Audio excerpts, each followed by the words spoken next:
Fala galera, tudo bem? Aqui com vocês o professor Rafael Carlos, de Sociologia, da plataforma Gonçalves Dias. E a gente está aqui para mais uma videoaula do projeto preparatório para a UEMA e o Enem. Isso mesmo, a gente está junto com vocês aí nessa caminhada rumo à tua aprovação no vestibular. Então aproveita e já faz o seguinte, pega lá caneta, lápis, marca-texto, borracha, tudo que for necessário para você anotar e ficar por dentro das dicas que eu vou te passar nessa aula de hoje de Sociologia. Então olha só, hoje a gente vai trabalhar o tema Cidadania e Direitos Humanos. Esse tema ele é muito presente na prova do vestibular.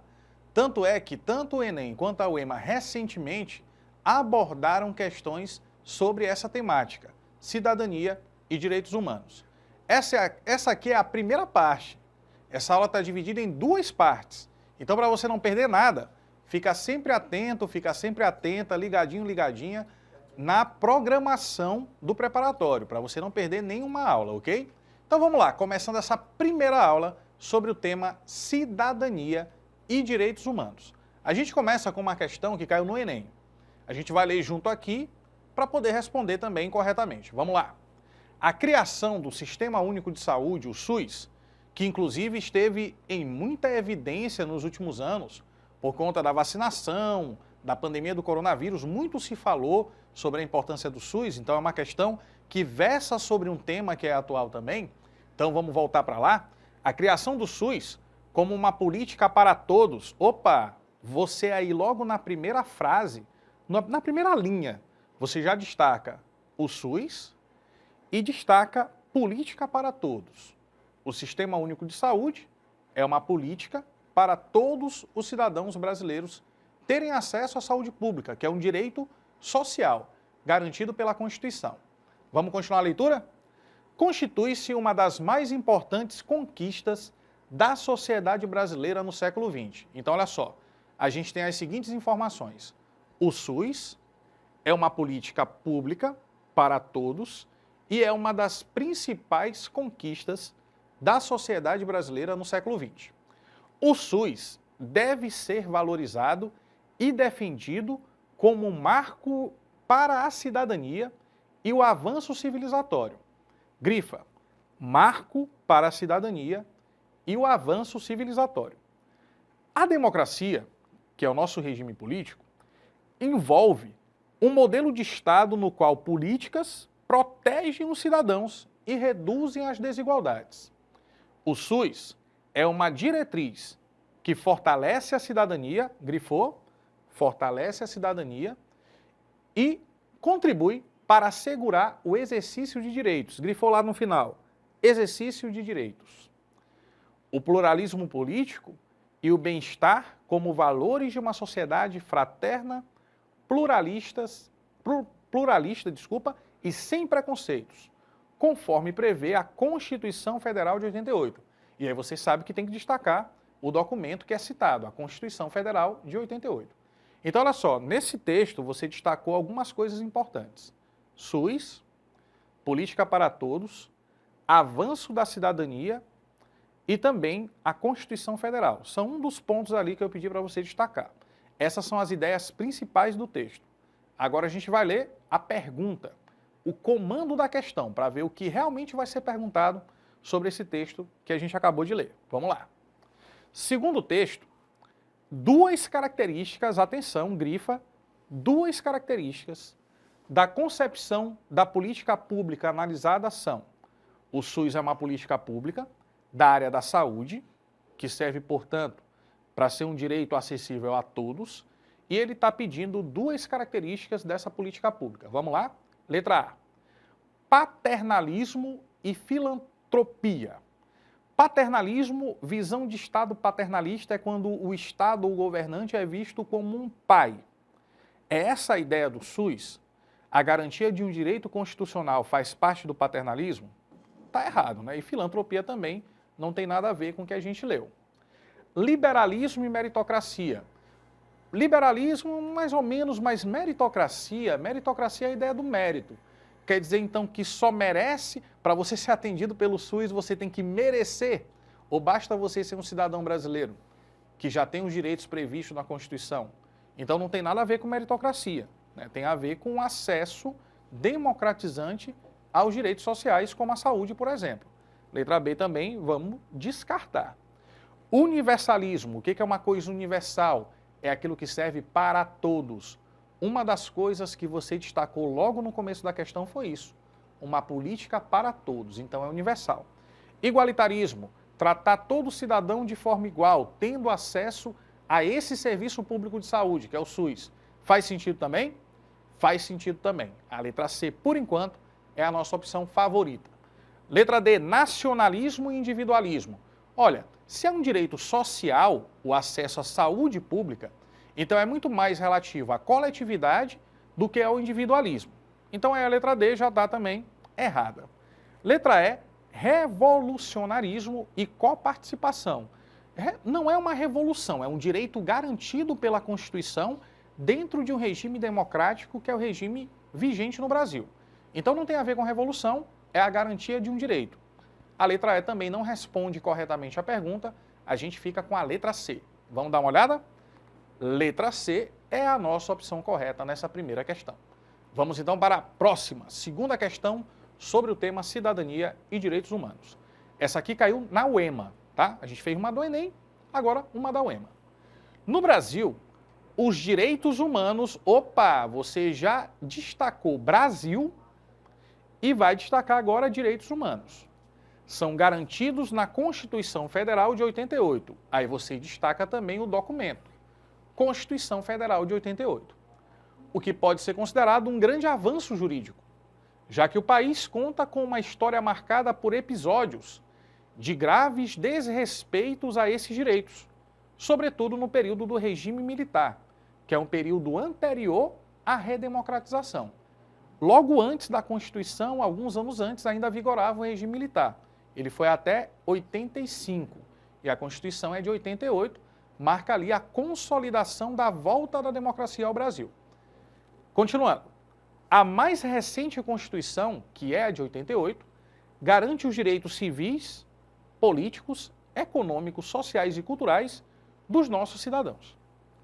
Essas garantias aparecem, por exemplo, logo no primeiro artigo, onde é estabelecido o princípio da cidadania, grifa, princípio da cidadania, da dignidade da pessoa humana e os valores sociais do trabalho. Já no artigo 5º, estabelecido o direito à vida, privacidade, igualdade, liberdade e a outros importantes direitos fundamentais, sejam eles individuais ou coletivos. Então a gente tem um breve resumo ali do início da Constituição, do artigo 1º e do artigo 5º, que versa sobre a garantia de direitos aos cidadãos brasileiros. Beleza? Vamos ver agora a pergunta dessa questão. Ter legitimidade de direitos não significa ter ausência de conflitos sociais. Entre os regimes políticos, grifa, regimes políticos, aquele que considera o conflito social como legítimo é conhecido como o quê?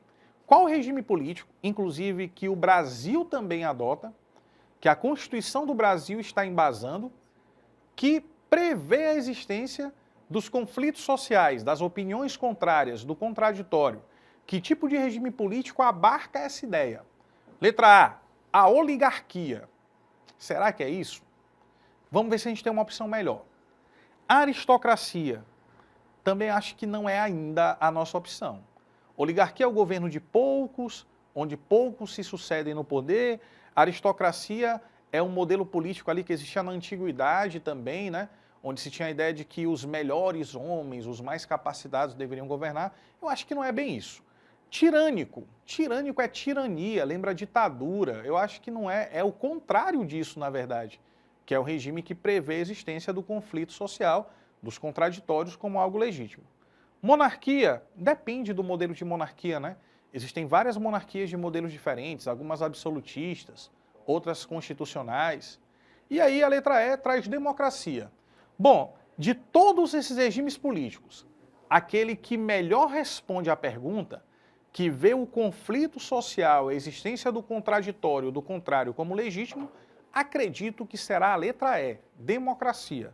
E a gente marca a letra E e acerta mais uma questão sobre cidadania e direitos humanos. A democracia é o regime político que melhor combina com essas ideias perguntadas na questão. Vamos para a próxima. Terceira questão, questão que já caiu no Enem. Traz lá a Declaração de Direitos do Homem e do Cidadão, da França, de 1789. É o documento lançado logo depois da Revolução Francesa, que é do mesmo ano, 1789. Nessa declaração diz o seguinte, vamos ler junto. Os representantes do povo francês, tendo em vista que a ignorância, o esquecimento ou o desprezo dos direitos do homem são as únicas causas dos males públicos e da corrupção dos governos, resolveram declarar solenemente os direitos naturais, inalienáveis e sagrados do homem. Parou. O que é uma coisa inalienável, tu sabe? Inalienável é aquilo que não se aliena, não se transfere. É um direito seu que não dá para negociar, não dá para transferir. Direitos naturais, segundo o liberalismo político, vida, liberdade, propriedade, são direitos naturais do ser humano.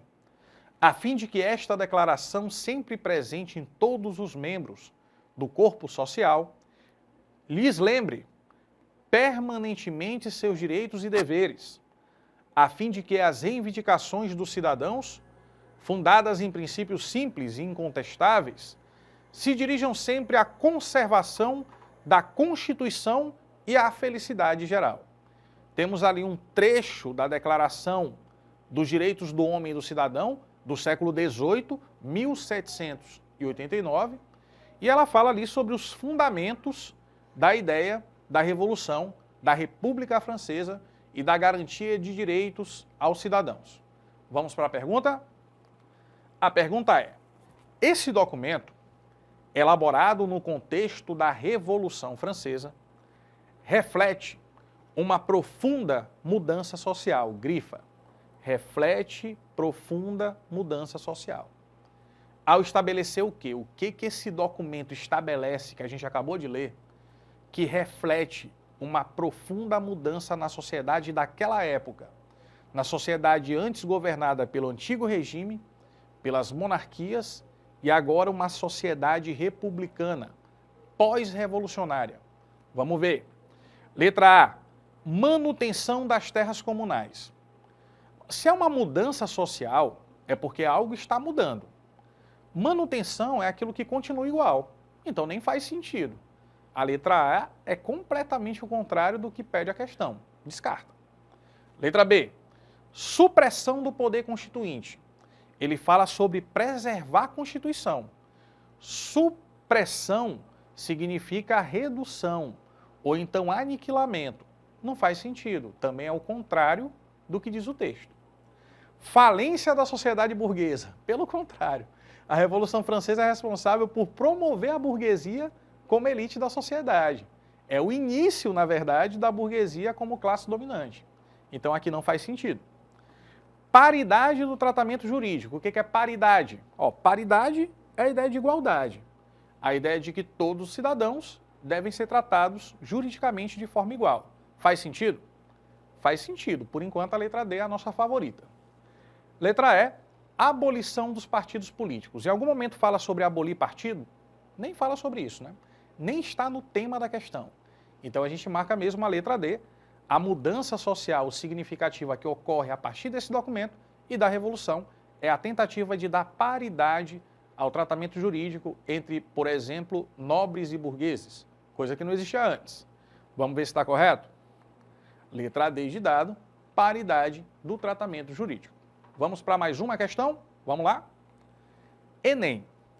Lá no Enem, caiu o seguinte, acompanha comigo. Em sentido geral e fundamental, direito, com D maiúsculo, então está se referindo à área do conhecimento. Isso é importante, viu? Quando você lê um texto, que no meio do texto a palavra direito está com D maiúsculo, está se referindo à área do conhecimento. E não a direito no sentido de ter um direito, garantido constitucionalmente ou qualquer coisa do tipo. Então esse direito com D maiúsculo refere-se à área do conhecimento. Destaca. Direito é a técnica da coexistência. O que é coexistência? Existir ao mesmo tempo. Da coexistência humana. Isto é, a técnica voltada a tornar possível a coexistência dos homens. Grifa. Direito é a técnica voltada a tornar possível a coexistência, a relação dos homens. Como técnica, o direito se concretiza em um conjunto de regras. Grifa também. Conjunto de regras. Que nesse caso são leis ou normas. Aqui está normais, mas é normas. Tais regras têm por objeto o comportamento intersubjetivo. Grifa, comportamento intersubjetivo. Ó, subjetivo diz respeito ao sujeito. Se uma coisa é intersubjetiva, é porque é da relação entre os sujeitos, tá? Então é o comportamento que a gente tem para com os outros, é isso que ele quer dizer. Comportamento subjetivo é o comportamento em sociedade. Isto é, o comportamento recíproco dos homens entre si. Aqui você destacou algumas coisas, ó. Você destacou a palavra direito, você destacou que o direito é uma técnica que torna possível a convivência, a coexistência dos homens, que um direito também é um conjunto de regras e que essas regras têm como foco o comportamento social, o comportamento intersubjetivo. Isso tudo a gente já destacou no texto, são as palavras principais da questão. Vamos para a pergunta? O sentido geral e fundamental do direito, olha a pergunta, o sentido geral e fundamental do direito, conforme foi destacado, refere-se a quê? Lembra das partes que a gente grifou no texto, ok? Então vamos lá. O direito refere-se à aplicação de códigos legais. Faz sentido? Faz sentido. Mas será que é só isso? Lembra que lá na questão a gente falou de conjunto de regras que tem como foco o comportamento intersubjetivo, o comportamento social, ok? Então assim, tá certo, mas vamos ver se tem uma melhor. Porque eu acho que está muito reduzida a letra A. Regulação do convívio social. Faz sentido, não faz? Porque esse é um conjunto de regras, de leis, de normas, e essas normas têm como foco o comportamento entre as pessoas, então o direito existe para regular o convívio na sociedade, o convívio social. A letra B, ela é mais assertiva que a letra A. A letra A está muito reduzida, ela está muito técnica. A letra B está mais ampla, e a pergunta é sobre o sentido geral. Então, se é o sentido geral, é o sentido maior. A letra B, por enquanto, é a nossa opção favorita. Letra C. Legitimação de decisões políticas. O direito existe para legitimar decisões políticas? Existe. Mas só que esse não é o sentido geral que a questão apresenta. Então, a letra C faz sentido, mas não responde à pergunta. Porque a pergunta é direcionada àquilo que a gente leu na questão. Então, cuidado com essas opções distratoras. É uma questão um pouquinho complicada. Letra D. Mediação de conflitos econômicos. O direito pode servir para isso? Também pode, mas não é esse o sentido geral do direito. Continua sendo a regulação do convívio em sociedade, a letra B. Letra E. Representação da autoridade constituída. O direito também serve para isso? Também serve, mas é outra característica específica. Então, a única das opções que traz um sentido geral, que é o que está sendo perguntado, vai ser a letra B. O direito serve para estabelecer normas que regulam o convívio entre as pessoas, portanto, o convívio social. Vamos ver? Letra B de bola, regulação do convívio social, é a nossa opção correta. Agora vamos para a última. Enem, recente, questão caiu não faz muito tempo. Vocês que fazem parte dessa massa que passa nos projetos do futuro, é duro tanto ter que caminhar e dar muito mais que receber. Eô, vida de gado, povo marcado. Zé Ramalho, composição dele. Qual comportamento coletivo, grifa, comportamento coletivo, é criticado no trecho da letra da canção lançada em 79? Toda vez que a questão te dá ano ou época, é porque é importante para responder. 79, o Brasil estava na época do regime militar. Então, essa composição foi desse período do regime, onde a liberdade estava cerceada, muitas pessoas ali estavam meio que afastadas da atuação política. Então, essa crítica da vida de gado tem a ver com letra A, militância política? Seria o contrário. Se houvesse militância política, seria uma vida crítica, não uma vida alienada, uma vida de gado. Passividade social, faz sentido. Altruísmo religioso, não tem nada a ver com religião. Autocontrole moral também não tem a ver com controle do indivíduo. Inconformismo eleitoral poderia até fazer sentido, mas nem tinha eleição. Então está fora do contexto da época. A gente marca a letra B. Passividade social, acerta a questão e encerra mais uma aula de Sociologia. Muito obrigado pela atenção de todos. A gente fica por aqui e até a próxima. Tchau, tchau!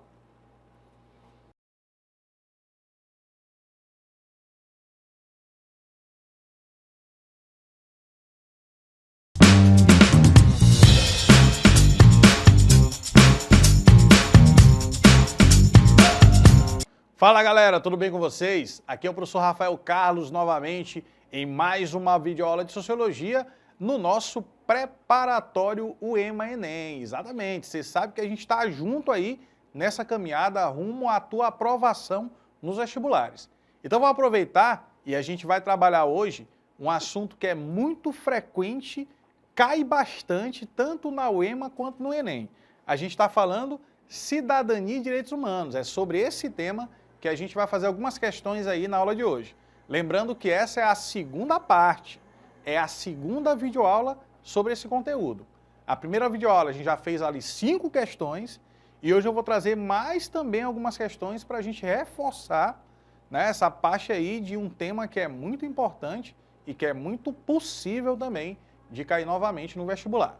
Vamos então, sem mais delongas, sem muita conversinha, para a primeira questão da videoaula de hoje. E é uma questão UEMA, caiu na UEMA já. E quando caiu lá, caiu da seguinte forma. Atenção, leia o texto e analise a imagem a seguir para responder a questão. Presta atenção no detalhe. Ele vai te dar um texto e uma imagem, tá? Imagem também é um tipo de texto, só que não é um texto no sentido literal, é uma imagem que você precisa interpretar. Então são 2 referências. Toda vez que uma questão te dá 2 referências, como um texto e uma imagem, você vai precisar associar essas 2 referências para responder corretamente a questão. Então fica logo atento lá no vestibular, quando isso acontecer, você vai ter que relacionar o texto com a imagem, tá ok? Vamos lá então. Declaração Universal dos Direitos Humanos, adotada e proclamada pela Resolução 217-A, da Assembleia Geral das Nações Unidas, em 10 de dezembro de 1948. O artigo 1º da declaração diz o seguinte, grifa, o artigo completo aqui, né? Tudo que tiver. Todas as pessoas nascem livres e iguais, destaca, livres e iguais, em dignidade e direitos. Artigo 1º, todas as pessoas nascem livres e iguais em dignidade e direitos. Ok. Vamos ver agora a imagem. Aliás, tem outro texto ainda, desculpa.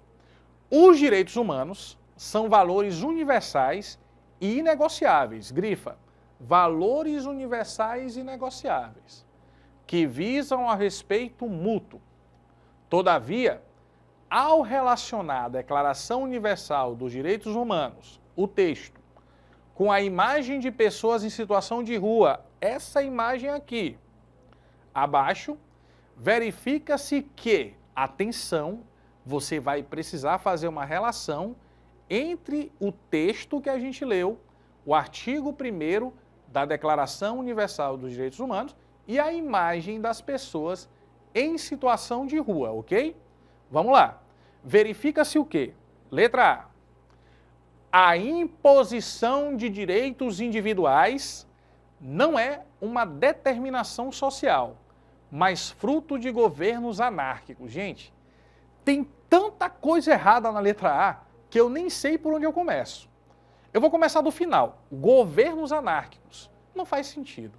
A palavra anarquia significa ausência de governo.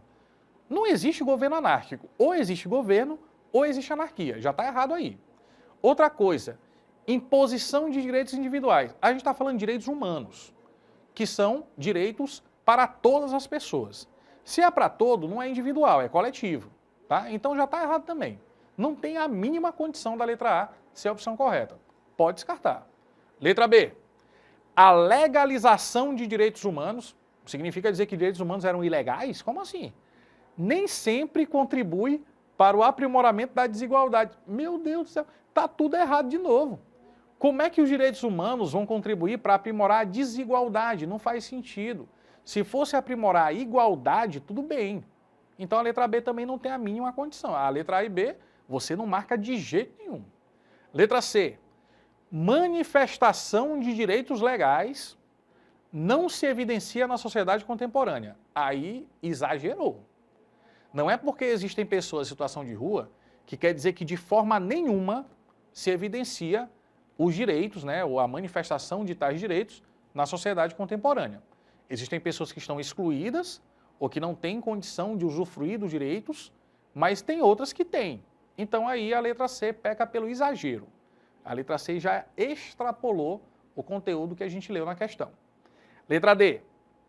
A tramitação de direitos no sistema judiciário não segue os percursos burocráticos. Gente, falar de sistema judiciário e dizer que não tem burocracia nem faz sentido, porque a burocracia existe como característica inerente a qualquer um dos três poderes. Então, também, a letra D não serve para nós. Sobra a letra E. A oficialização de direitos aos indivíduos não garante, na prática, a sua efetivação. Aí faz sentido. Muitas vezes, os direitos existem na lei, na escrita, formalmente, mas na prática nem todo mundo consegue usufruir dos direitos que são assegurados pela lei, seja a Constituição, seja a Declaração dos Direitos Humanos, tanto faz. Muitas vezes os direitos existem, mas a sua efetivação na prática não acontece. É isso que a gente consegue relacionar do artigo 1º da Declaração com pessoas em situação de rua. A gente marca a letra E e acerta a primeira questão da aula de hoje. Vamos para a próxima. A próxima questão não é o EMA, é Enem PPL. Já caiu no Enem. E quando caiu, caiu assim. Presta atenção. Num país que conviveu com o trabalho escravo durante 4 séculos, adivinha que país é esse? Brasil. Num país, que é o Brasil, que conviveu com o trabalho escravo, destaca, trabalho escravo durante 4 séculos, o trabalho doméstico, destaca novamente, é ainda considerado subemprego. Num país onde teve escravidão por tanto tempo, 4 séculos praticamente, o trabalho doméstico ainda é considerado como subemprego. E os indivíduos que atuam nessa área são muitas vezes vistos pelos patrões como um mal necessário. É preciso ter em casa alguém que limpe o banheiro, que lave a roupa, tire o pó e arrume a gaveta. Existe uma inegável desvalorização das atividades domésticas, grifa, inegável desvalorização das atividades domésticas em relação a outros tipos de trabalho. É isso, né, o texto? Exatamente. Da Rangel, domésticas, nascer, ok. Então a gente destacou alguns pontos ali principais do texto. Vamos para a pergunta. Objeto de legislação recente, porque não faz muito tempo teve um PEC das domésticas, lembra disso aí? Um projeto que regulamentava a atividade das domésticas, das empregadas, etc. O enfrentamento do problema mencionado resultou em quê? Objeto de legislação recente. Teve uma legislação que foi aprovada pelo Congresso não faz muito tempo e que mostra o enfrentamento do problema que a gente viu no texto. Que problema? O problema é que as atividades domésticas são desvalorizadas na sociedade brasileira. Esse problema mencionado resultou na, letra A, criação de novos ofícios. É verdade? Não é. Já existiam os ofícios ali de pessoas que trabalham no ambiente doméstico, não teve a criação de outros ofícios dentro desse mesmo ramo. Ampliação de direitos sociais. Direito ao trabalho ou direito trabalhista também é um direito social. E se existe uma PEC que regulamenta a atividade doméstica, então faz sentido a letra B. Letra C, redução da desigualdade de gênero. Não é esse o tema da questão. A gente não está discutindo a relação entre homem e mulher. A gente está discutindo a questão do trabalho doméstico, ok? Letra D, fragilização da representação sindical. Mas se não era nem regulamentado, né? Então, pelo contrário, a partir do momento que é regulamentado, a ideia é que a representação sindical dessa categoria seja mais forte, não mais frágil. Então, seria o oposto. Erradicação da atividade informal. Quer dizer que porque regularizaram a atividade doméstica, não existe mais informalidade no trabalho? É claro que existe. Então a letra E é exagerado, não faz sentido. A única que responde à pergunta seria a letra B. Se é um objeto de legislação recente e que tem a ver com o direito trabalhista, o que acontece é a ampliação dos direitos sociais para essa categoria. Vamos ver? Letra B de bola é a nossa opção correta. Próxima, questão do Enem também. Lá no Enem caiu assim: houve crescimento de 74% da população brasileira encarcerada. O que é a população encarcerada? Aquela que está presa, né? Está no presídio. População do sistema carcerário, por isso encarcerada. Entre 2005 e 2012. Então, olha só. Em 7 anos, de 2005 a 2012, a população encarcerada no Brasil cresceu 74%. É muita coisa. As análises possibilitaram identificar o perfil da população que está nas prisões do país. Grifa essas características. A maioria são homens, jovens com menos de 29 anos, negros, com ensino fundamental incompleto, acusados de crimes patrimoniais, de roubo, de propriedade, etc. E no caso dos presos adultos, condenados e cumprindo regime fechado, e majoritariamente com penas de 4 até 8 anos. Tá? Então, a maior parte das penas no Brasil variam entre isso, né, 4 anos a 8 anos, e o perfil da população encarcerada são essas características que a gente destacou e que você grifou aí, né, no seu material. Vamos para a pergunta. Nesse contexto, as políticas públicas destacam. Políticas públicas, políticas do Estado, né? Para minimizar a problemática, que problemática é mesmo? O aumento considerável da população encarcerada no Brasil, ok? Sobretudo, a população com essas características que a gente destacou. As políticas públicas, para minimizar a problemática descrita, devem privilegiar o que essas políticas públicas que existem para resolver esse problema no Brasil devem privilegiar. Devem privilegiar a flexibilização do Código Civil. Pessoal, a gente está falando de população encarcerada, prisão, Código Penal. Não tem nada a ver com Código Civil, ok? Está distante. Letra B. Promoção da inclusão social. Faz sentido? Com políticas públicas que promovam a inclusão social desses jovens, tem a possibilidade deles saírem da vida do crime? Faz sentido. Letra C. Redução da maioridade penal. A redução da maioridade penal vai resolver esse problema? Da quantidade de encarceramento? Não vai. Contenção da corrupção política. Num sentido maior, a gente pode até considerar que seria importante. Mas de forma mais direta, mais efetiva, já não seria essa a resposta. É uma resposta que faz certo sentido, mas ela não responde a contento o que foi perguntado. Por enquanto, a letra B é melhor do que a letra D. Letra E. Expansão do período de reclusão. As pessoas ficarem presas por mais tempo, vai resolver o problema? Também não vai. Então, a única que responde o que foi perguntado seria a letra B. As políticas públicas devem atuar nesse sentido para resolver a problemática, promovendo estratégias de inclusão social desses jovens. Vamos ver então se é a letra B? É a letra B de bola. Acertamos mais uma na aula de hoje. Vamos para a próxima questão. É uma questão da UERJ, não é nem o EMA nem o Enem. Eu trouxe uma questão da Estadual do Rio de Janeiro para a gente poder responder aqui nessa aula. Vamos lá. A origem operária do 8 de março. Lembra aí, 8 de março se comemora o quê? Dia da Mulher, exatamente. E existe uma origem operária nessa data que a gente vai ler agora. Vamos lá. Para muitos, o 8 de março é apenas um dia para dar flores e fazer homenagens às mulheres. Mas, diferentemente de outras datas comemorativas, esta não foi criada pelo comércio.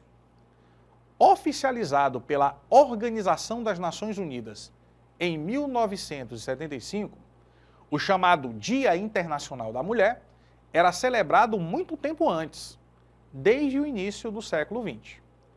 E se hoje a data é lembrada como um pedido de igualdade de gênero e com protestos ao redor do mundo, no passado, nasceu principalmente de uma raiz trabalhista. Grifa. nasceu de uma raiz trabalhista. Foram as mulheres das fábricas nos Estados Unidos e em alguns países da Europa que começaram uma campanha dentro do movimento socialista para reivindicar seus direitos. Grifa, reivindicar seus direitos. Mulheres das fábricas dos Estados Unidos e Europa. As condições de trabalho delas eram ainda piores do que as dos homens à época. Então existe na data, 8 de março, Dia Internacional da Mulher, uma raiz, uma origem operária, trabalhista, das mulheres que trabalhavam nas fábricas e que começaram a reivindicar direitos e condições melhores de trabalho, ainda lá no século XIX, século XX, ok? Vamos lá. Com base na reportagem, a criação do Dia Internacional da Mulher, grifa, criação do Dia Internacional da Mulher, tem origem nas manifestações sociais em defesa de quê? O que as mulheres que lá antigamente protestavam nas fábricas, elas estavam se manifestando em defesa de quê? Letra A. Ampliação da cidadania. Faz sentido? Faz sentido. Quando você luta por direitos, você amplia a cidadania. Letra B. Expansão da liberdade. Faz certo sentido, mas aí as mulheres não eram escravizadas. Elas tinham condições de trabalho, mas eram assalariadas, trabalhavam dentro da lógica ali que o capitalismo funcionava. Então a questão não é propriamente a liberdade, mas são os direitos trabalhistas, né? As condições mais dignas de trabalho. A letra A está melhor que a letra B. Promoção da diversidade. Não necessariamente. Essa pauta da diversidade que o movimento feminista e LGBT defendem hoje, ela é mais recente. Ela não é daquela época que surgiu lá as manifestações das mulheres nas fábricas e tudo. É outra questão. Era uma questão mais vinculada ao trabalho do que a questão da identidade, ok? Valorização da pluralidade. Também não é bem isso, né? Não é a questão da pluralidade que está em cena, mas a questão dos direitos. Esse é o ponto central da criação do Dia Internacional da Mulher. Então, de forma bem específica, segundo o texto, a gente marca a letra A, a ampliação da cidadania, e a gente acerta mais uma questão na aula de hoje. Agora vamos para a última questão dessa aula. Questão do Enem. E quando caiu no Enem, caiu desse jeito aqui. Vamos lá. O Ministério do Trabalho e Emprego, chamado MTE, realizou 248 ações fiscais e resgatou um total de 1.590 trabalhadores da situação análoga à de escravo. Opa! Citou o Ministério, você destaca. Citou dados, você destaca. E citou também uma característica que é o tema da questão. Trabalho análogo à escravidão. Destaca essa primeira parte quase inteira. Os dados, o Ministério e o tema da questão. Isso em 2014 em todo o país. Né? Faz já um tempo, né? Quase 10 anos. A análise do enfrentamento do trabalho em condições análogas às de escravo materializa a efetivação de parcerias inéditas no trato da questão, podendo ser referenciadas ações fiscais realizadas com, atenção, grifa, Ministério da Defesa, Exército Brasileiro, Instituto Brasileiro do Meio Ambiente e dos Recursos Naturais Renováveis, que a gente conhece como IBAMA, Instituto Chico Mendes de Conservação da Biodiversidade, ICMBio. Ele citou quatro órgãos que realizam ações fiscalizadoras sobre o tema, né, que é a condição de trabalho análogo à escravidão. São 4 órgãos diferentes que em conjunto realizam ações de fiscalização, ok? Guarda isso que é importante para a questão. Pergunta: a estratégia defendida no texto para reduzir o problema social, aí eu te pergunto, que problema? O trabalho em condições análogas à de escravidão. Apontado consiste em o que foi feito, segundo o texto, para poder reduzir o problema do trabalho análogo à escravidão. Letra A. A articulação entre órgãos públicos faz sentido? Faz sentido. A gente citou o Exército, citou o IBAMA, citou o Ministério da Defesa, citou o ICMBio. Então, a letra A está tranquila. Por enquanto, é uma opção possível. Letra B.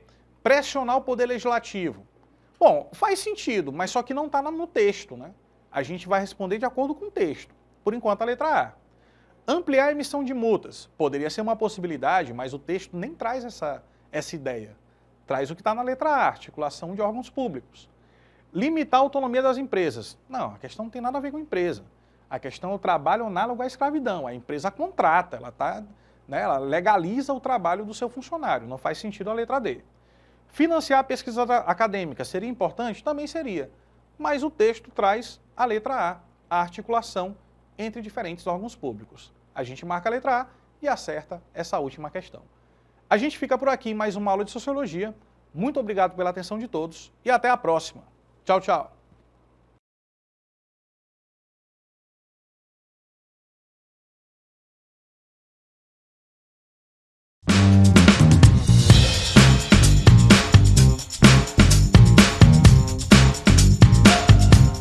Olá, gente.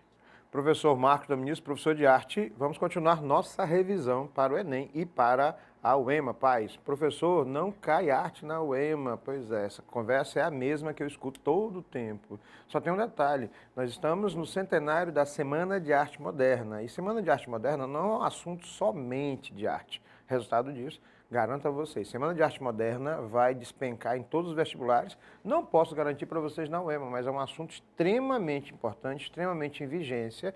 E hoje a gente vai falar sobre a sequência da Semana de Arte Moderna, né, que seria o que a gente chama de pós-modernismo brasileiro.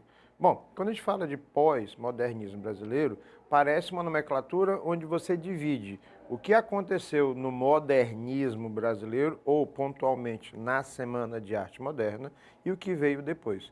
Na verdade, o termo é só para exemplificar e definir alguns artistas, alguns grupos de artistas que começam e literalmente necessitam trabalhar para sobreviver logo depois do evento chamado de Semana de Arte Moderna. Eu costumo dizer que o que chama atenção e o que une todos os artistas desse período é que cada um deles tem seu próprio estilo, cada um deles tem sua própria característica, cada um deles tem sua própria linha de trabalho. Resultado da situação, você não tem como classificar os artistas brasileiros como acontece nas vanguardas europeias. Esses artistas são cubistas, esses artistas são fauvistas, estes artistas são, por aí vai.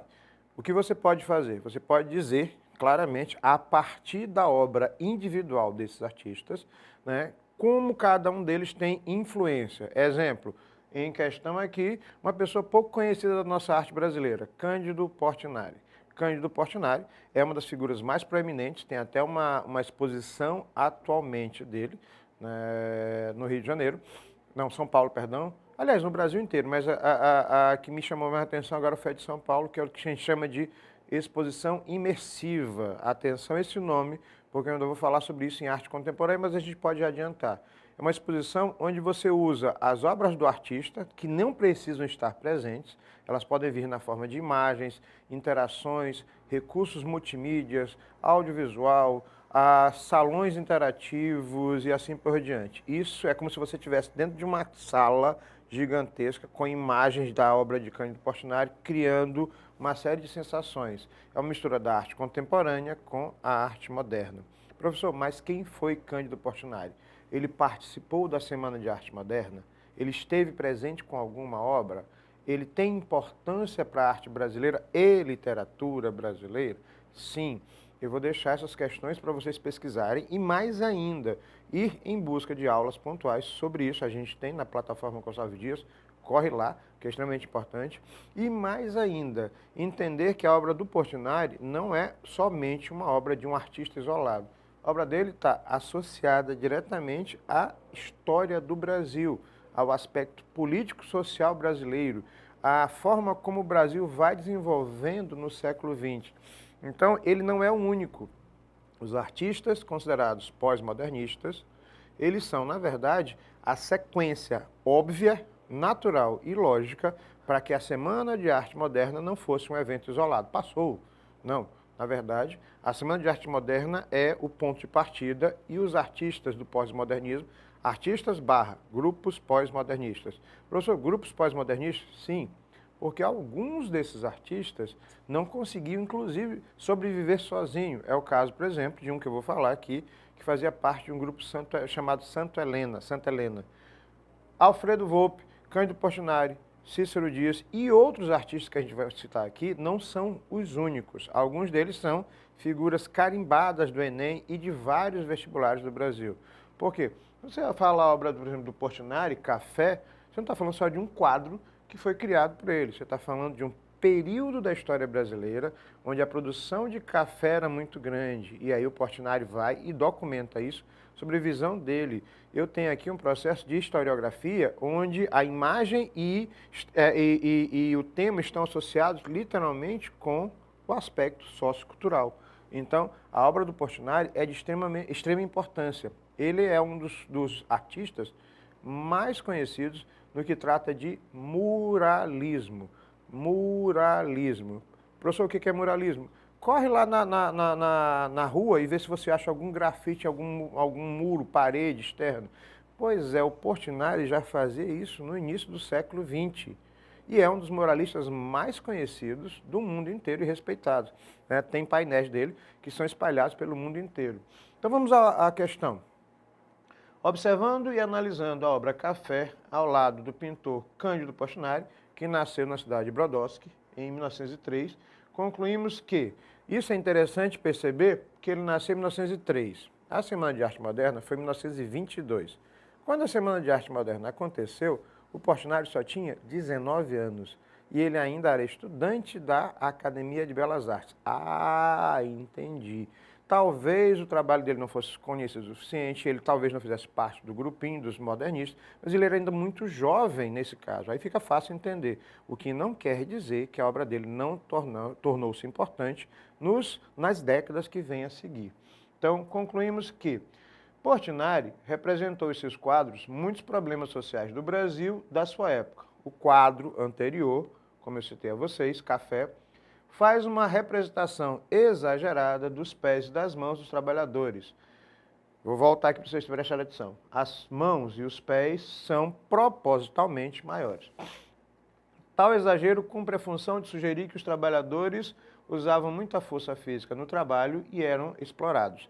Não é a única obra. O professor quer dizer que então ele aumentou propositalmente? Sim, por quê? Porque eram com as mãos, usando as mãos, que esses trabalhadores faziam literalmente essa parte que é de extrema importância e que ninguém dá conta. A produção de café é linda quando você olha nos livros de história, só que alguém teve que pagar muito caro, fisicamente muito caro sobre isso. E Portinari vai lá e representa. Os pés, inclusive descalços, mostram essa relação desse homem. Mas, professor, quem era esse homem? Escravos recém-forros que não tinham com o que trabalhar, porque não tinham como sustentar. Colonos que vinham para cá e ainda faziam, como eram brancos, ainda faziam o trabalho mais leve e o bruto ficava com a parcela da população mais miserável. Espera aí, eu estou falando do início do século XX, final do século XIX, eu estou falando de atualmente. Então, né? Segunda, Alfredo Volpi, atenção a esse nome, Alfredo Volpi. Alfredo Volpi, eu vou repetir várias vezes para facilitar a minha intérprete. Alfredo Volpi. Alfredo Volpi. Quem é Alfredo Volpi?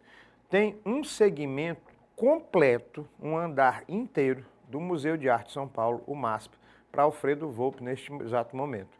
E a exposição já está lá há meses. Então, levantem as orelhas aí. Professor, isso aí são bandeirinhas de São João? Exatamente.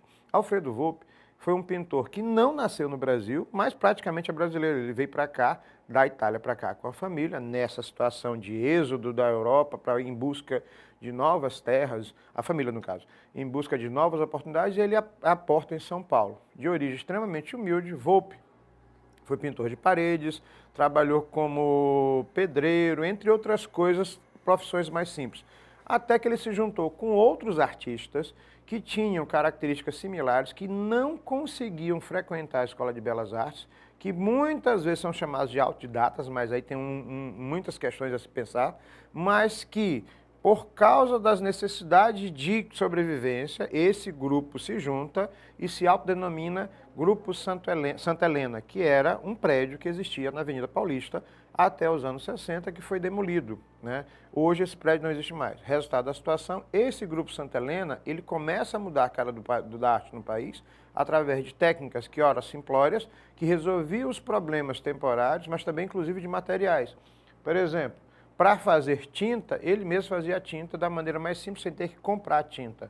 Uma tinta chamada têmpera. Eu já ouvi isso. Têmpera é aquela tinta que era usada no Renascimento, Da Vinci, Michelangelo e outros artistas renascentistas, que misturava clara e gema de ovo com o pigmento em pó, mais água, vinagre e outras variações da época para fazer uma tinta literalmente artesanal. O Volpi, Alfredo Volpi, tem uma série de trabalhos pintados dessa maneira. E, pasmem pelo que eu vou dizer, por que a obra dele é tão importante? Porque ele começa de maneira figurativa e aí ele escolhe temas que são as bandeirinhas de São João e casarões coloniais bem parecidos com os nossos aqui na Praia Grande, o Centro Histórico de São Luís. E aí ele destaca no panorama nacional e mundial. Por quê? Porque a obra dele começa a ganhar espaço como possível arte contemporânea. Então ele está numa variação de arte moderna para arte contemporânea semi-abstrata. E essas bandeirinhas de São João, sem sombra de dúvida, são a marca registrada do trabalho do Volpi. Sem título da série Bandeirinhas, pintadas em têmpera sobre tela, Alfredo Volpi. Texto 2, foi questão de Enem. A solidariedade de seus membros era de ordem vital e não dependia de programas ou embasamento teórico. Eu estou falando do Grupo Santa Helena. A condição proletária, miseráveis, bem pobres, e de classe baixa desses artistas, e o fato de originarem-se do meio imigrante, porque vieram de fora, e ainda sofriam preconceito, olha a xenofobia aí. As tarefas artesanais que desempenhavam, a formação plástica, todos esses diversos componentes de identidade os distinguiam tanto dos refinados modernistas da década anterior, enriquecidos pelas experiências, deixar claro que os integrantes da Semana de Arte Moderna quase todos eram ricos, tira aí a Anita Malfatti, né? Muito viajados, quase sempre assistidos pela crítica, como os do que não arredavam o pé da lerda visão historicista da arte, que também provinha de outra classe social, para quem não entendeu. Tarsila do Amaral era rica,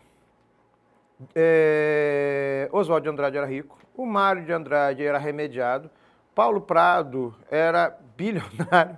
Ou seja, eu tenho um clubinho de ricos que organizou a Semana de Arte Moderna, ainda botou a pobre tadinho, ainda botou a Anitta junto. Quem veio depois precisava sobreviver, e esses artistas, eles eram literalmente pobres. Vou juntar os pobres todinho e fazer um grupo que destacou-se no meio nacional. Por isso eles são tão importantes.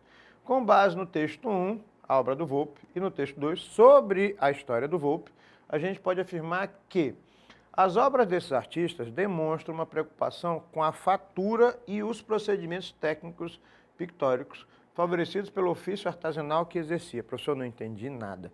Fatura, produção, ou seja, eu não tenho tinta, só para dar um exemplo, eu não tenho tinta cara, eu vou me virar nos 30, criar uma técnica que já era utilizada há muito tempo, a têmpera, e transformar isso em uma coisa possível e boa de se utilizar.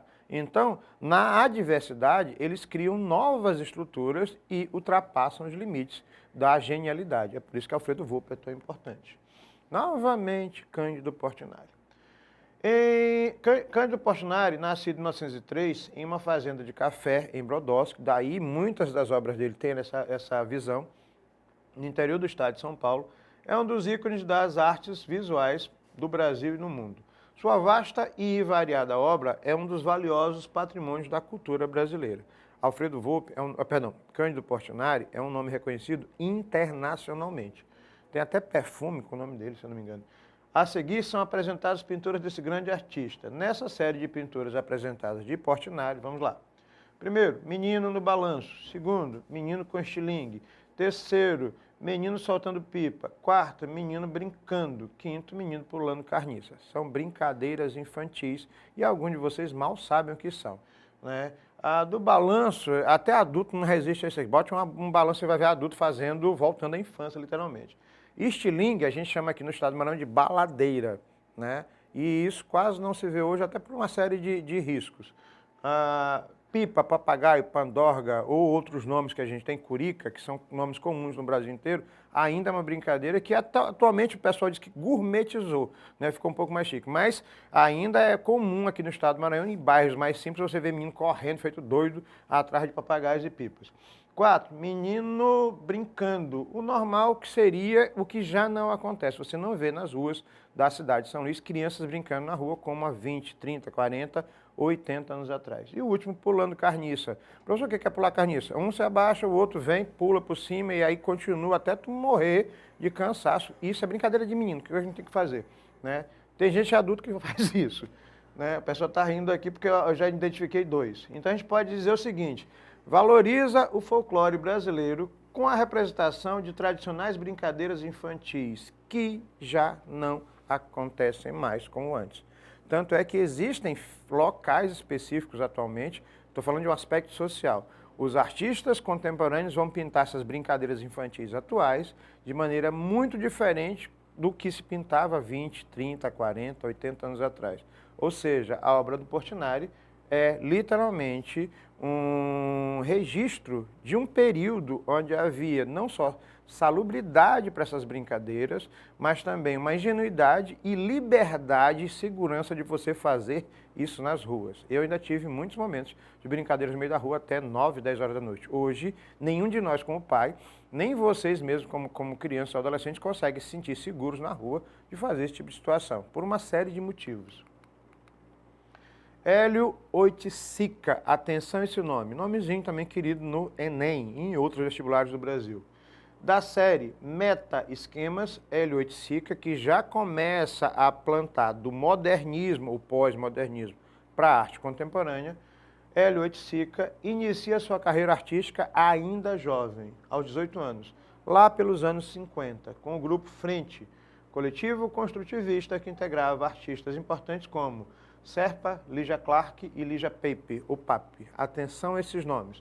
Lígia Clark, Ivan Serpa, Lígia Pape e Hélio Oiticica. Construtivismo. O que é construtivismo? Na literatura existe um ramo chamado de construtivista, que vai descambar num negócio chamado de poesia concreta, né? Nós temos um poeta maranhense que trabalha com isso, mas eu não vou entrar no mérito agora e vocês vão pesquisar e se virar sobre isso. Nas artes visuais, o construtivismo, ele vem da Europa, onde você literalmente vai construindo imagens, formas, estruturas para criar novas possibilidades, ou seja, o pós-modernismo entrando nesse aspecto da arte contemporânea. Essa obra é de 1957 e 58. A gente pode dizer que, em 1950, Oiticica, assim como outros artistas brasileiros, realizou vários trabalhos visuais baseados na abstração geométrica. Abstração geométrica. Isso é o princípio do construtivismo. Como parte de um movimento chamado de arte concreta ou concretismo. Aquilo que eu havia falando para vocês, né? Ferreira Goulart tem, eu acabei dizendo, Ferreira Goulart tem um pé na arte concreta, na poesia concreta. Então, você pode linkar uma coisa com a outra. Inclusive, fazer exercício de poesia concreta em artes visuais é um negócio bem interessante, o resultado final é muito legal. Hoje em dia, muitos artistas contemporâneos usam o conceito do construtivismo, da poesia concreta e da arte concreta.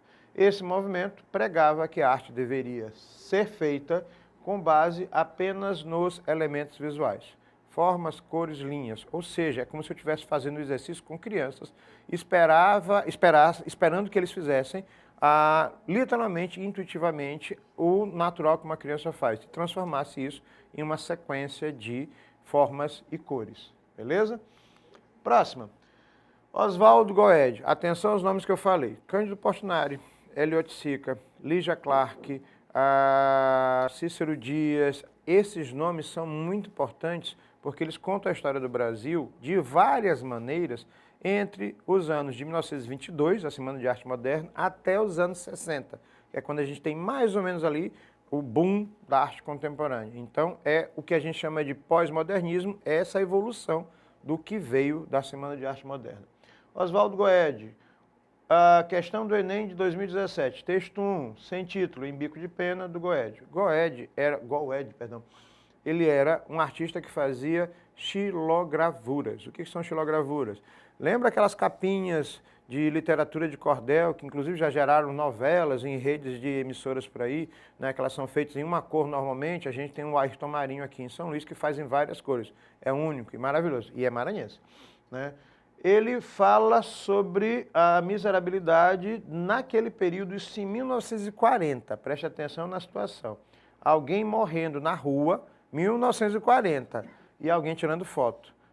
Olha a crítica social. Parece hoje que alguém está morrendo, o pessoal está... A gente está aqui gravando. Gente, o meu câmera está morrendo aqui, vamos gravar. Para vocês terem uma noção da comparação. E, na segunda, Goethe procurou refletir em sua obra um caminho pessoal e político, com melancolia, paixão sobre intensos aspectos mais latentes. Cidades, peixes, urubus, caveiras, abandono, solidão, drama e medo.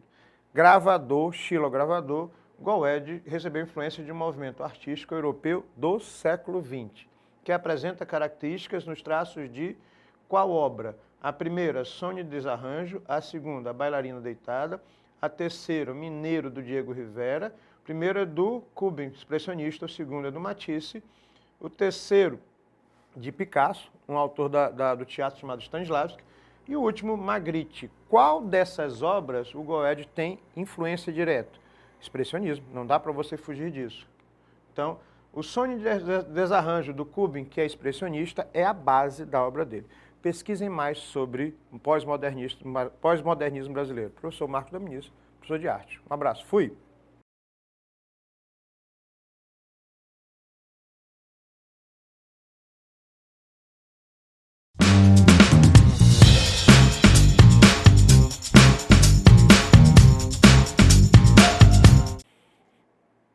Olá, gente. Professor Marcos Dominici, professor de arte. E nós vamos continuar nossa revisão para o Enem e para o PAS da UEMA. Eu estou repetindo isso todas as aulas. Professor, não cai arte na UEMA, teu olho, para não falar outra coisa, né? Não ser indelicado. E o pessoal está rindo aqui. Por quê? Não existe um conteúdo específico de arte na UEMA, mas está lá espalhado na prova de linguagem e códigos. Principalmente este conteúdo bem aqui, ó, arte contemporânea. Arte contemporânea não cai, despenca. A arte contemporânea se joga sem paraquedas, tanto no Enem quanto nas provas de outros vestibulares do país. E está lá bem discretamente, porque, como o nome está dizendo, é contemporâneo, ou seja, aquilo que nós consumimos hoje, atualmente, que produzimos. Só que se a gente for marcar a arte contemporânea a partir de um processo pontual, professor, quando começa a arte contemporânea? Nós poderíamos dizer que no mundo ela é produzida em maior quantidade depois da Segunda Guerra Mundial. Isso de maneira geral. No Brasil, a gente tem uma força maior lá pelos anos 60 e 70. No mundo, final dos anos 50, e aí desponta com vários ganchos. Uma das formas de arte contemporânea mais complicada e que causa maior polêmica é a performance. Performance não é dança, performance não é música, performance não é teatro. Performance pode ter dança, pode ter música, pode ter teatro, inclusive artes visuais. Por exemplo, o grande lance da performance é que você tem que ter presente na obra o corpo humano. Então, tenham isso em mente. E ele pode utilizar outras diversas formas de linguagem, inclusive as artes visuais. Eu posso pintar um corpo inteiro e trabalhar uma performance. Ao mesmo tempo que eu vou trabalhar o uso do corpo, eu posso trabalhar as artes visuais. Também é chamado de body art, neste caso particularmente. Beleza? Quando é que a performance cria polêmica muito grande? Quando o corpo, e muitas vezes, pelo artista performático, é utilizado nu. O corpo nu causa discordância em uma série de pessoas. E eu sempre digo para os meus alunos, se o corpo nu está te incomodando, a performance alcançou o objetivo dela. Porque o problema do corpo nu não é você sexualizar o corpo, não é o corpo estar sexualizado, mas é como você avalia o corpo do outro. Se você vê de maneira sexualizada, o problema não é do corpo do outro, o problema é seu. É pesado, professor. Eu jogo na cara. Justamente por quê? Porque se você não começar a analisar a performance como uma ferramenta de extrema importância para você analisar, criticar, entre outras coisas, não vai adiantar eu estar falando aqui ou qualquer outro professor. Performance já caiu no Enem? Muitas vezes. E você tem dois caminhos. Um, você pode dizer que trata-se de uma gigantesca bobagem e não faz sentido, e fechar a tua cabeça para aquilo. Ou você pode perfeitamente tentar analisar qual é a proposta do artista. Algumas performances, elas são feitas para chocar. É o caso de uma das figuras mais importantes, coloquei até o título aqui, chamada Marina Abramović. Marina Abramović. Marina Abramović. Né? E quando você fala de performance, eu não estou falando só dessa artista em particular. Eu estou falando de cantores, eu estou falando de bailarinos, dançarinos, artistas, atores. Eu vou utilizar, por exemplo, uma cantora americana que todo mundo diz que ela é muito performática, né? A Lady Gaga. Ou da própria Anitta, brasileira, que cria polêmica pra caramba onde passa, mas ninguém pode desmerecer que ela trabalha o conceito, talvez ela nem saiba direito, mas ela trabalha o conceito de performance. E isso é fantástico. Por quê? Porque você não está consumindo só a música, você está consumindo a artista performática que ela é. Como pessoa, eu não posso colocar qualquer juízo, mas como artista eu posso dizer que ela trabalha o conceito de performance. Ela não é só uma cantora, certo? Enem 2015. Na exposição, a artista está presente no MoMA, em Nova York. A performer Marina Abramović fez uma retrospectiva da sua carreira. No meio desta, protagonizou uma performance marcante. Em 2010, dia 14 de março a 31 de maio, 6 dias por semana, num total de 736 horas, ela repetia a mesma postura. Sentada numa sala, recebia os visitantes um a um e trocava com cada um deles um longo olhar sem palavras. Ao redor, o público assistia a essas recorrentes cenas. Bom, eu vou mostrar as imagens aqui para vocês terem uma noção. Marina Abramović sentada, esse aqui é o Lai, o ex-marido dela, trabalharam muito tempo juntos, depois tiveram uma briga, separaram, um falou mal do outro, coisa de casal. E depois voltaram a se falar novamente, né? E aí ela senta e fica olhando, né, calmamente para a pessoa sem parar. Eu vou parar alguns segundos aqui, quem estiver assistindo a TV, entenda.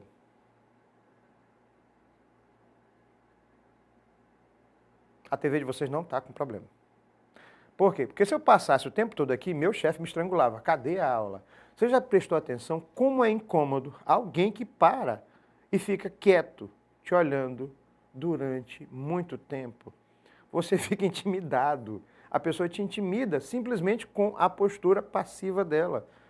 É capaz de uma pessoa simplesmente parada te olhando te deixar de uma série de reações psicológicas e sensoriais diferentes, que vai desde a paquera, a intenção, o retorno, constrangimento, isso só no olhar parado.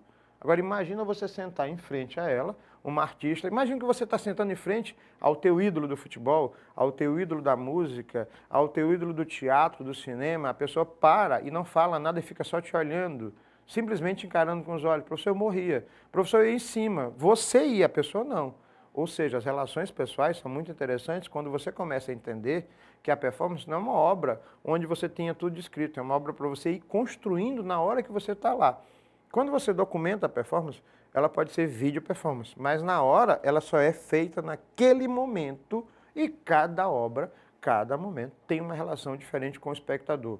É uma viagem, professor. Pois é. E nem todas as performances podem ser vendidas como uma obra para você levar para casa. Eu vou levar um artista e grudar ela na minha parede e esperar que ela morra lá na parede. Tem até um vídeo do Portas dos Fundos brincando sobre isso. Pesquisem que vale muito a pena sobre a crítica da arte contemporânea, que é um tanto interessante. Algumas performances causam muitas polêmicas, inclusive no Brasil. Outras, elas te fazem literalmente e facilmente interpretar e criticar qual é a temática e entender por que o artista está fazendo aquilo.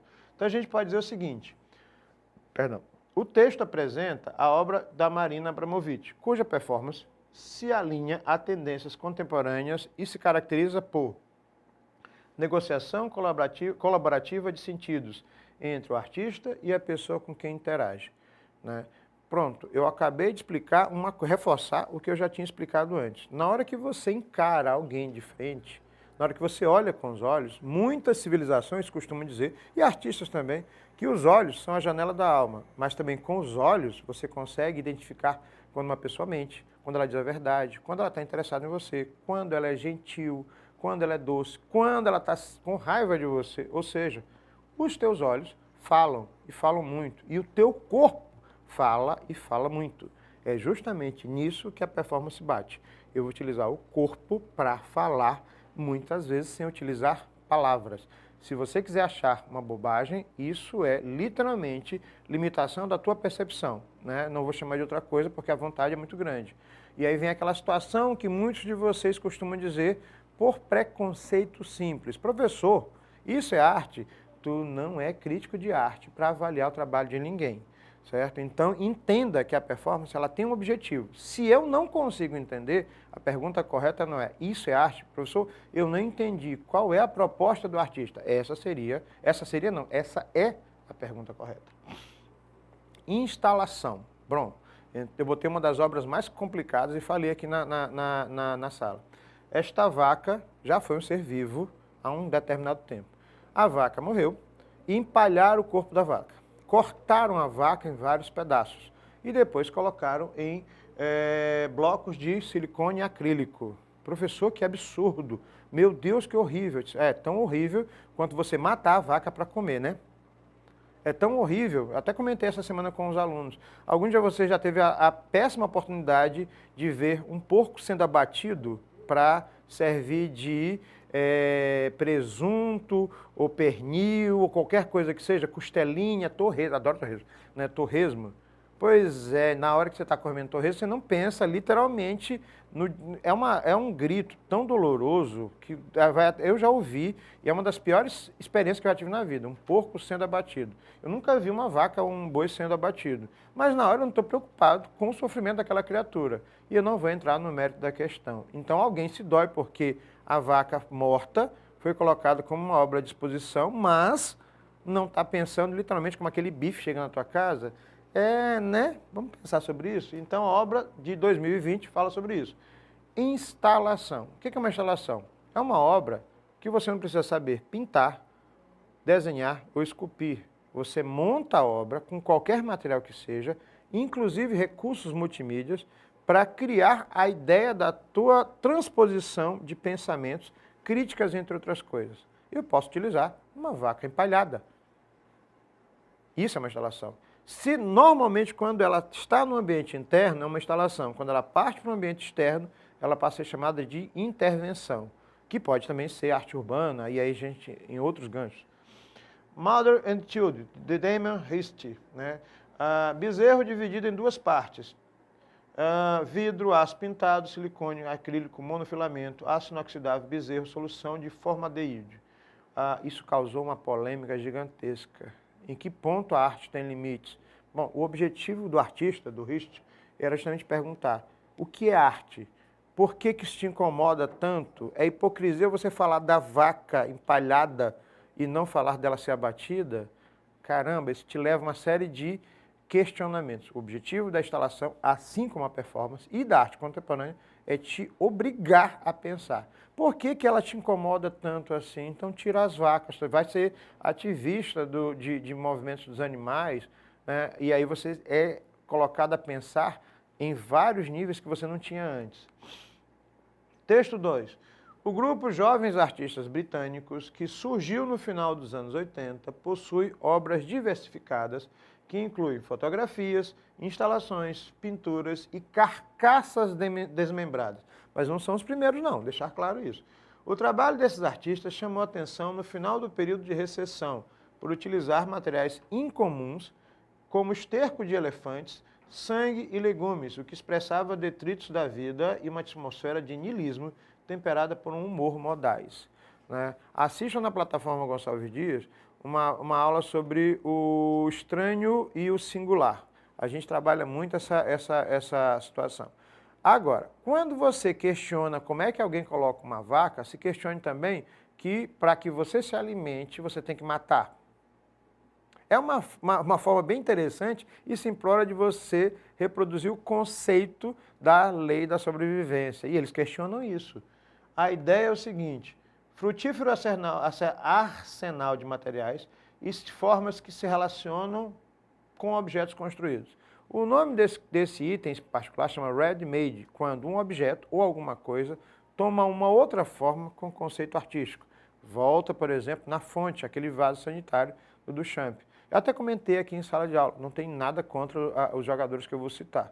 Mas na hora que você comenta sobre o vaso do Champ, né, que é um vaso sanitário de banheiro masculino, alguém diz assim, professor, isso é arte? E se eu colocasse, por exemplo, admiro os 3 jogadores pra caramba, um vaso sanitário do Neymar, do Messi ou do Cristiano Ronaldo como obra de arte? Aí o conceito mudaria? Né? Ou de uma artista famosa, ou de um ator famoso. Quer dizer, o conceito é muito relativo quando você critica e não se coloca no lugar do outro, porque o objetivo dessa obra é você pensar que os objetos têm outras funções e eles podem ser utilizados para outros questionamentos. Arte contemporânea. Novamente a instalação, questão do Enem de 2020. A obra de Joseph Kosuth, de 1965, se constitui por uma fotografia de cadeira, uma cadeira exposta e um quadro com o verbete cadeira. Cadeira do Kosuth. Beleza. Aqui está a cadeira de verdade. Aqui está a fotografia dessa cadeira. Ali está a palavra cadeira com a definição no dicionário. Vou partir da mesma explicação que eu dei ainda há pouco aqui no estúdio. Uma cadeira é utilizada para sentar, tecnicamente é isso. Mas eu posso utilizar uma cadeira para um cenário de uma peça de teatro. A cadeira pode inclusive ganhar vida numa animação. A cadeira pode ser utilizada para outra coisa. Mas na hora que eu digo que a cadeira somente é um objeto em 3 dimensões, eu invalido o fato de que a foto de uma cadeira continua sendo uma cadeira. O que mudou é a forma como eu vejo isto por outro ângulo. E se eu defino a cadeira como um verbete de dicionário, o verbete continua definindo cadeira, ou seja, eu amplio as minhas possibilidades de conceitos de cadeira, sem falar de outras funções que a própria cadeira pode ter. Eita, que filosófico em cima de uma cadeira? Pois é, o objetivo é você sair da tua caixinha de limitação sobre o que você acha que existe, o que você acha que é certo, o que você acha que é verdade. Porque a verdade é muito relativa a partir de pontos de vista diferentes.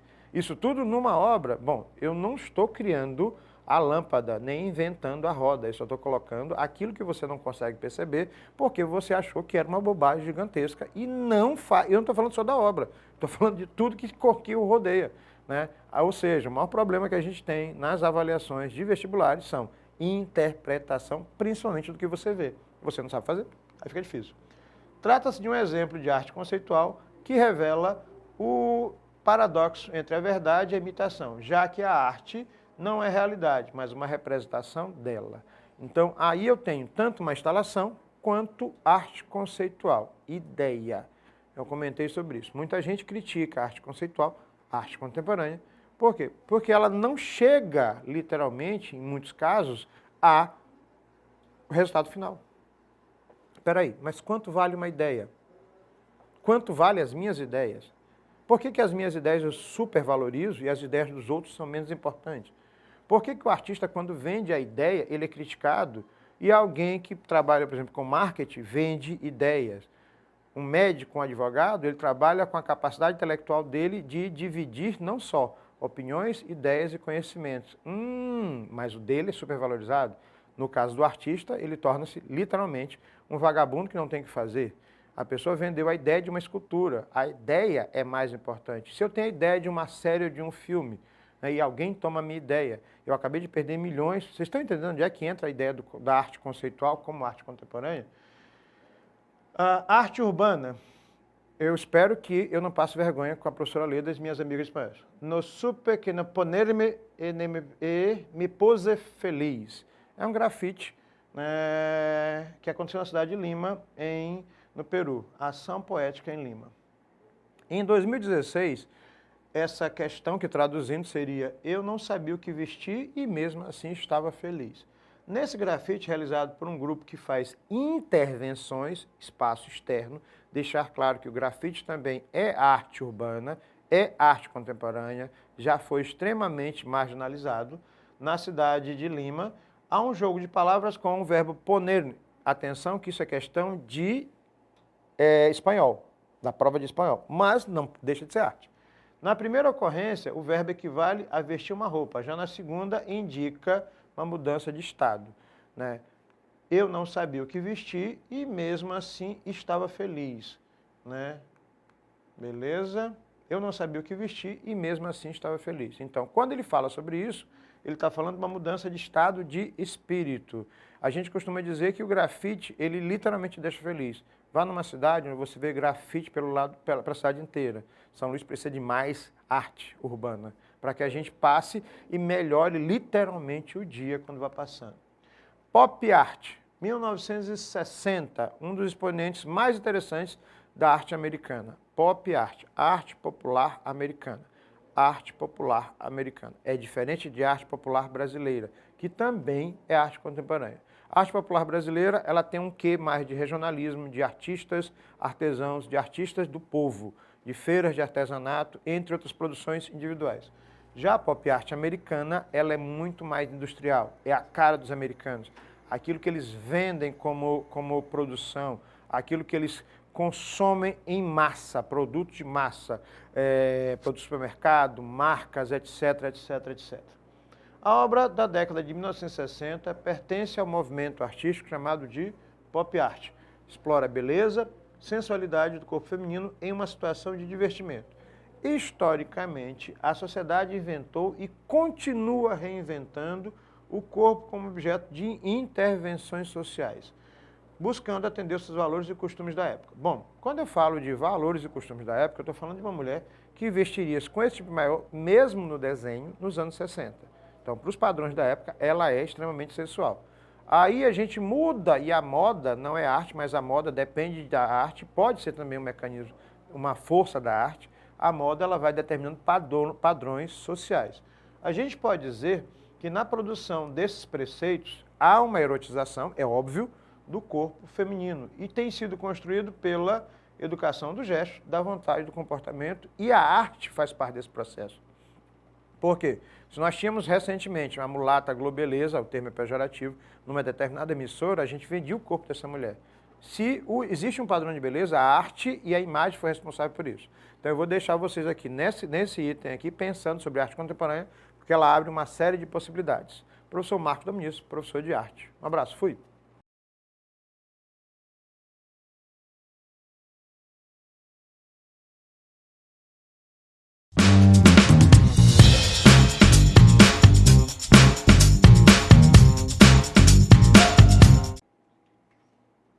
Hello everybody, welcome to our English class. I'm teacher Michele. Olá pessoal, sejam bem-vindos a mais uma aula de inglês. Eu sou a professora Michele. Mais uma vez sejam bem-vindos ao curso preparatório PAIS UEMA e ENEM. Pessoal, a gente vem falando nas nossas aulas da prova de língua inglesa, considerando que o foco, tanto no PAIS UEMA quanto no ENEM, é interpretação textual. Nas nossas aulas anteriores, que vocês podem acompanhar na plataforma Gonçalves Dias, nós temos vários conteúdos falando justamente sobre a interpretação textual. Estratégias de leitura, palavras cognatas, skimming, scanning, que são aqueles elementos que a gente vai utilizando para ajudar vocês no processo de interpretação. Hoje nós vamos falar de Word Formation Processes, que são os processos de formação de palavras. Qual é a contribuição desse conteúdo para você que vai fazer uma leitura de um texto em língua estrangeira?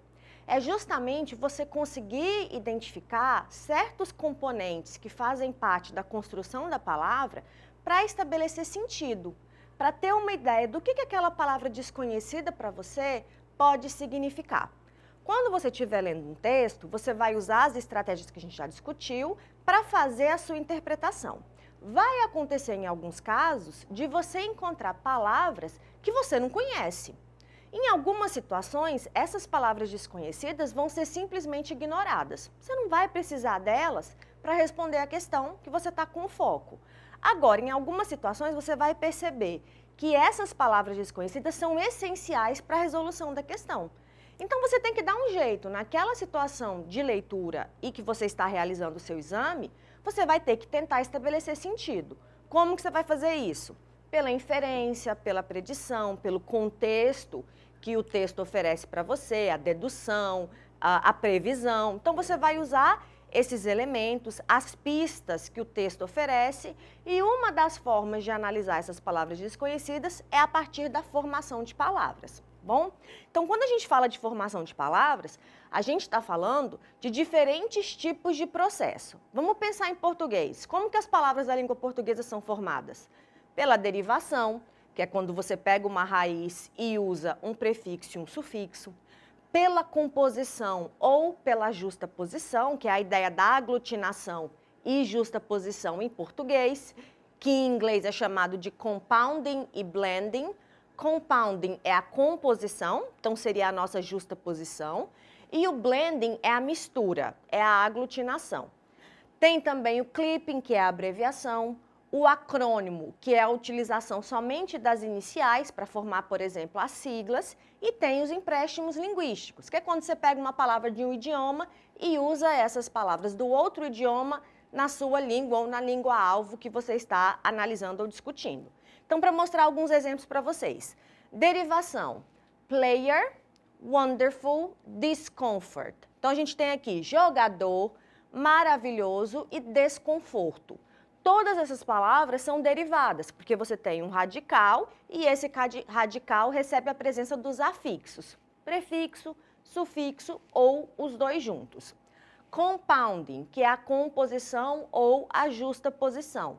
É você pegar duas palavras que já existem e que têm um sentido próprio e juntar essas duas palavras para ter um sentido novo. Boyfriend, armchair, cupcake. O que eu tenho aqui? Namorado, que é formado pela junção de garoto e amigo.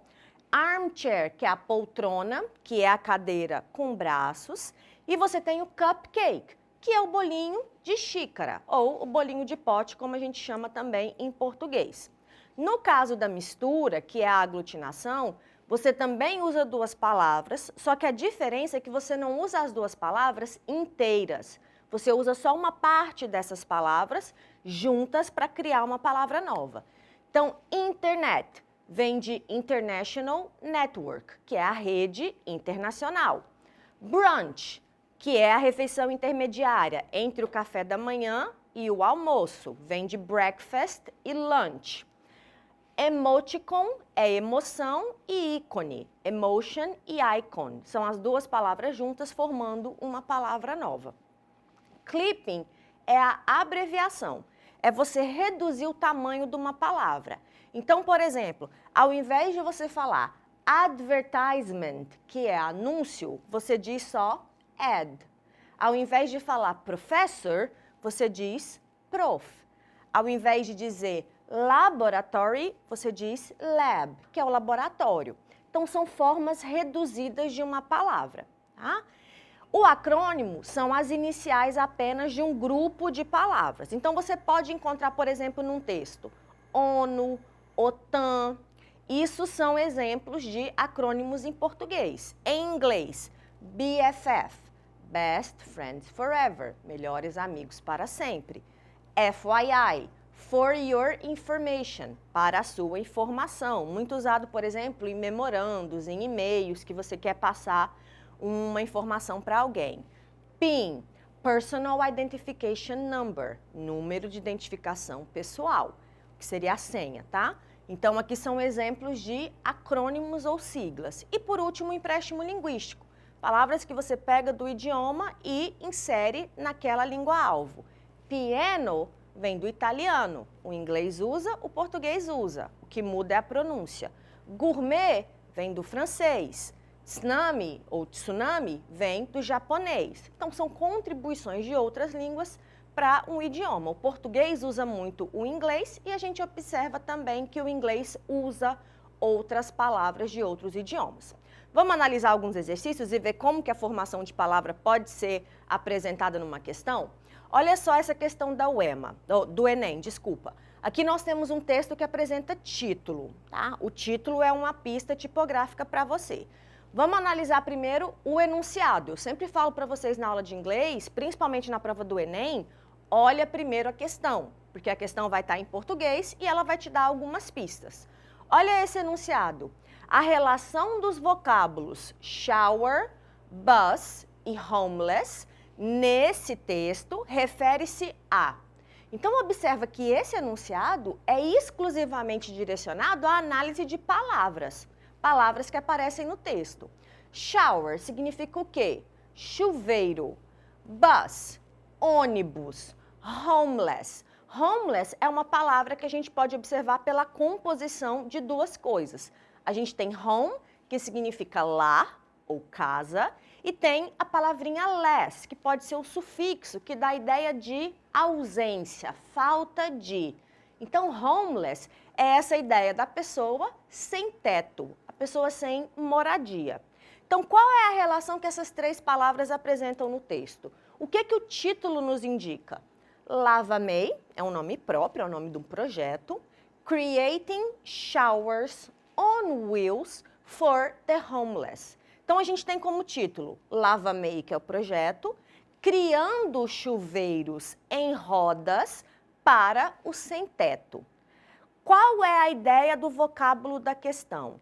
Ônibus. Ônibus é um veículo que utiliza rodas. Então, o texto vai falar da cidade de São Francisco, vai falar do número de pessoas que vivem nas ruas, ou seja, as pessoas sem teto. Ele vai falar disso como um problema que as pessoas encontram, que é o fato de poder fazer a sua higiene pessoal. Então, aqui nós vamos ter uma ideia, uma notícia, tem como fonte a ABC News, que vai falar desse projeto e da criação de uma iniciativa em que ônibus que foram decomissionados, que não eram utilizados mais, foram transformados em chuveiros, para que essas pessoas que vivem na rua pudessem tomar banho. Então, quando eu analiso a relação desses três vocábulos, eu tenho como resposta criar o acesso de banhos gratuitos para os moradores de rua. Essa questão, por exemplo, para eu interpretar, eu usei o conhecimento das palavras para encontrar as ideias centrais do texto.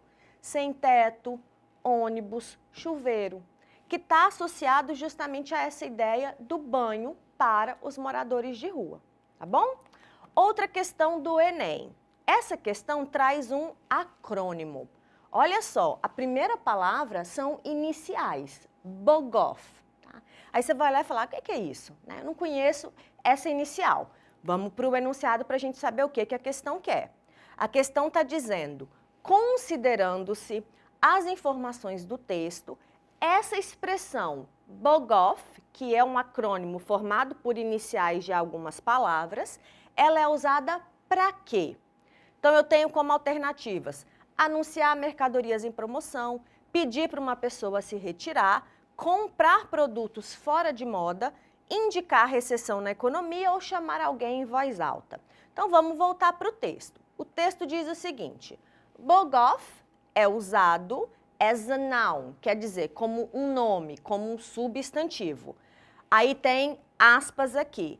There are some great BOGOFs on at the supermarket. Então, existem muito BOGOF, que a gente ainda não descobriu o que é, no supermercado. Aí você vai pensar, supermercado, o que tem no supermercado? Produtos que são vendidos. Então, se eu associar lá com as alternativas de interpretação, eu já tenho uma indicação, uma pista que está relacionado à mercadoria. O que a gente encontra com frequência no mercado? Além de nome, ele também pode ser um adjective, que é um adjetivo. Você sabe o que é adjetivo, é qualidade.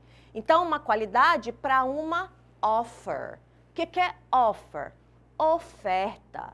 Então, por aí, você já tem uma ideia da resposta. Vou voltar lá para as alternativas, ó. Anunciar mercadorias em promoção. Tá? Essa questão, ela é uma questão interessante porque ela exige a sua capacidade de interpretação, considerando uma informação que não está explícita. Porque o texto não cita o que significa BOGOF. Eu coloquei aqui para você, ó. BOGOF vem de buy one, get one free. O que significa isso? Compre um, leve um de graça. É aquelas promoções que a gente encontra em produtos. Compre 3 e pague 2. Então, isso seria, em inglês, um BOGOF. Essa ideia de anunciar mercadorias em promoção. Lembrem-se, como eu falei nas nossas aulas, que você não precisa traduzir o texto todo, ler o texto todo para encontrar uma resposta. O foco sempre vai ser aquela leitura direcionada para que você consiga resolver aquela questão especificamente. Aqui nós vamos analisar um texto da UEMA, das provas mais recentes que nós tivemos. O que a UEMA trouxe para nós de estrutura? Textos muito longos, então vocês vão perceber, olha o tamanho desse texto. Continua, é um texto bastante extenso e é um texto informativo. Então, isso é uma das características que a gente tem observado nas últimas provas da UEMA. Textos extensos, informativos e longos. Tá? Outra característica das provas mais recentes, os enunciados estão em inglês. Mesmo assim, a dica de você ler a questão primeiro continua, para que você consiga fazer uma associação com o que você tem que procurar, principalmente considerando que o texto é muito extenso. Tá? Vamos associar, então, esse enunciado com o nosso conteúdo de hoje, formação de palavra. O enunciado diz o seguinte, the veggies, quer dizer, os vegetais, which have the same way of regrow. Então, qual a alternativa que apresenta os vegetais que tem o mesmo tipo de forma ou maneira de replantação ou de ser plantado novamente? Como que eu sei, como que eu analiso que ele está falando de replantar algo? Eu tenho uma palavra que é formada por um prefixo ré, esse RE. Para que nós usamos esse prefixo? Para dar a ideia de repetição. Então, por exemplo, o verbo do é o verbo fazer. Se você encontra redo, quer dizer refazer. O verbo play é jogar ou tocar. Se você vê replay, ou o replay, que a gente chama em português, é a repetição daquilo que você tocou, que você apresentou. Então, é você repetir o lance, por exemplo, quando a gente pensa na questão do futebol ou de qualquer outra modalidade esportiva, que você tem o replay, a repetição do lance. Bom, então nós vamos localizar lá no texto qual é o par de vegetais que crescem do mesmo jeito. Esse tipo de exercício, pessoal, vocês têm que fazer aquela leitura direcionada. Então, eu vou ter que analisar cada uma das alternativas. Aqui nós temos os vegetais, Nós temos green onion, é a cebolinha. Tem Roman lettuce, é a alface. Tem o cabbage, que é o repolho. Tem leeks, e leeks é um vegetal, um legume diferente do nosso hábito, do que a gente tem costume. Leeks é alho poró.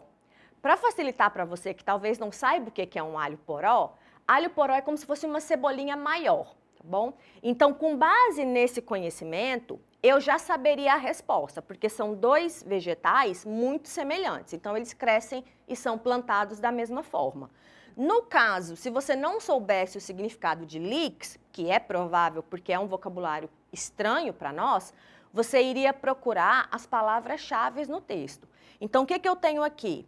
Using the same method, quer dizer, usando o mesmo método, ou seja, ele é plantado da mesma forma que green onions. Bom, os outros vegetais, carrot é cenoura e celery é outro vegetal estranho para nós, que é o salsão. Então, esse texto que a UEMA trouxe foi um texto difícil, porque é um texto que fala de um assunto pouco conhecido no nosso dia a dia. Então, isso é uma dificuldade. Contudo, usando as estratégias de leitura e procurando as palavras-chave, você consegue localizar a resposta, tá? Não desista, não chuta o balde, sai e foca naquilo que a gente vem discutindo com vocês, tá bom? Não precisa entrar em pânico se esse tipo de questão aparecer. Outra questão agora, eu volto para o Enem, que trabalha com interpretações mais globais. Um texto relativamente pequeno, se você comparar com o da UEMA principalmente, e a fonte é New York Times, quer dizer, site de notícia, tá? Textos informativos. Olha o enunciado. A crítica do livro de memórias de Michelle Obama, ex-primeira-dama dos Estados Unidos, aborda a história das relações humanas na cidade da autora. Nesse contexto, o uso do vocábulo unthinkable ressalta que Então, olha mais uma questão que o Enem nos traz para você analisar uma palavra especificamente. O enunciado já te deu o contexto. É um texto que fala da Michelle Obama, ex-primeira-dama, uma mulher negra, esposa do primeiro presidente negro dos Estados Unidos. Então, você vê algumas informações que podem te ajudar no processo de interpretação. Especificamente, o nosso foco é a palavra unthinkable. Falando do processo de formação de palavra, unthinkable é formado pela derivação. Eu tenho o radical que é think, que é pensar ou achar, dependendo do contexto, e eu tenho um prefixo que dá a ideia de algo negativo, e o sufixo able, que indica qualidade ou condição. Eu volto para o texto. Onde está a palavra unthinkable? Bem aqui, ó. É a última palavra no final do texto. Qual é o contexto que essa palavra está inserida? Nós já sabemos. Ex-primeira-dama, falando da sua história na cidade natal dela. O fragmento diz o seguinte: The very idea of a black woman as a first lady of the land, well, that would have been unthinkable. Ou seja, a ideia de você pensar que uma mulher negra chegaria a essa condição de ser primeira-dama dos Estados Unidos era algo impensável.